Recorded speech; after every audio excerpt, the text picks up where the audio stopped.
조선의 제6대 국왕인 단종의 비였던 정순왕후 송씨는 어린 나이에 남편을 잃고 힘든 삶을 살았던 불운한 왕비 정도로 기억되고 있죠. 하지만 정순왕후가 비극적인 삶을 살았다는 것을 알고 있는 사람들은 많아도 그녀가 왕비의 자리에서 물러난 후 대체 어떻게 살았는지에 대해서는 모르는 사람들이 많은데요. 과연 그녀에게 어떤 일이 있었는지 지금부터 자세히 알아보겠습니다. 단종은 역대 조선의 왕들 중 가장 강력한 정통성을 가진 인물이었지만 그가 어린 나이에 왕으로 즉위했을 때 단종의 주변에 그를 지켜줄 만한 왕실어른이 없다는 것이 문제였죠. 할머니 소원왕후는 할아버지 세종과 아버지 문종보다 먼저 승하했고 어머니 현덕왕후도 단종을 낳은 직후 세자빈의 신분으로 사망해 어린 단종을 대신해 수렴청정을 해줄 사람이 없었습니다. 그 당시 세종의 후궁들 중에선 가장 큰어른이었던 혜빈양 씨가 자신의 아들들과 함께 단종을 도우려 했지만 중국과 달리 정실왕 비만이 수렴청정이 가능했던 조선의 특성상 후궁의 신분인 혜빈양 씨가 도와줄 수 있는 데는 한계가 있었죠. 이때부터 수양대군의 눈밖에 난 혜빈양 씨는 훗날 세조가 왕위에 오른 후에 자식들과 함께 유배된 후 목숨을 잃게 됩니다. 이후 아시는 것처럼 수양대군은 계유정난을 일으킨 후 실질적인 권력의 중심으로 떠올랐는데 한동안은 반대파들의 견제를 피하기 위함인지 여전히 단종을 지지하는 척 가증스러운 연기를 계속했는데요. 그중 하나가 바로 단종의 혼례를 적극적으로 권유하면서 왕비를 들이도록 한 것인데 이때 단종과 혼인한 것이 바로 송씨였죠. 머지않아 본색을 드러낸 수양대군에게 왕위를 양보하면서 단종이 상왕으로 물러나자 정순왕후도 왕대비가 되어 의덕이라는 존호를 받았습니다. 하지만 사육신이 계획하던 단종복위 운동이 발각되면서 상왕 단종은 노산군으로 강등되어 영월로 유배되었고 정순왕후 또한 군부인이 되어 궁에서 쫓겨나게 되죠. 궁에서 쫓겨난 정순왕은 마땅히 먹고 살 방법이 없어 데리고 있는 시녀들과 함께 구걸을 하거나 염색업을 하면서 힘들게 생계를 유지했다고 하는데요. 낙산에 가면 이때 정순왕후가 썼다는 자주동천이 있는데 정순왕후가 물에 천을 넣자 천이 저절로 자주색으로 물들었다는 전설이 전해져 오고 있다고 합니다.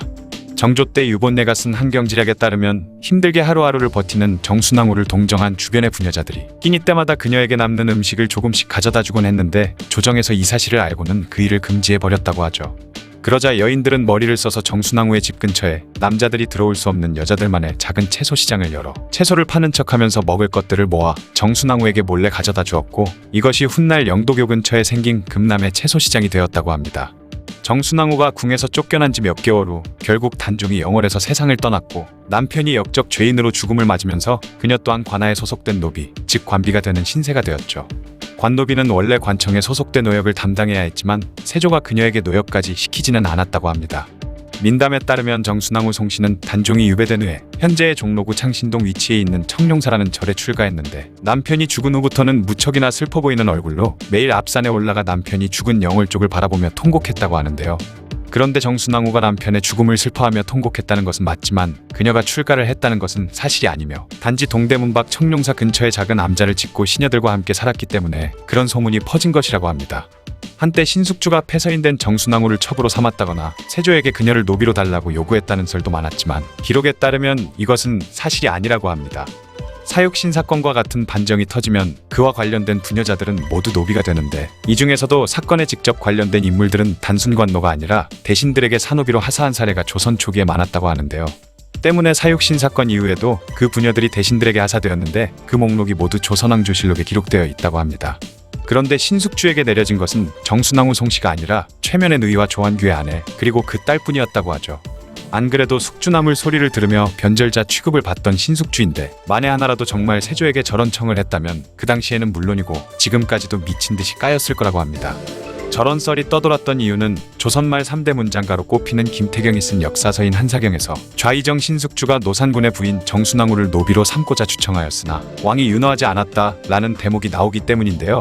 김태경은 세조가 조카를 죽이고 여러 아우들을 살해하면서 임금의 지위를 훔친 것도 매우 사악한 일이라 할 수 있는데 신하인 신숙주가 단종의 부인을 노비로 삼겠다고 청한 것은 그야말로 매우 간사하고 악한 짓이라고 평했죠. 하지만 김태경의 저기록은 그 사실을 증명할 문헌상의 근거가 전혀 없기 때문에 지금의 역사학계에서는 거의 무시당하고 있는 주장이라고 합니다. 정순왕후는 무척 장수해서 중종 16년에 82세의 나이로 사망했다고 하죠.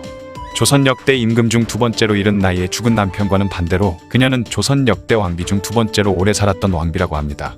즉 그녀는 세조, 예종, 성종의 치세를 거쳐 세조의 증손자인 연산군이 폐위된 것을 모두 지켜보고 세조의 또 다른 증손자인 중종이 즉위하는 것까지 모두 보고 죽은 것이죠. 어린 나이에 남편을 잃고 서인으로 강등된 채 평생을 홀로 살아야 했던 그녀의 삶이 행복했을지는 모르겠지만요.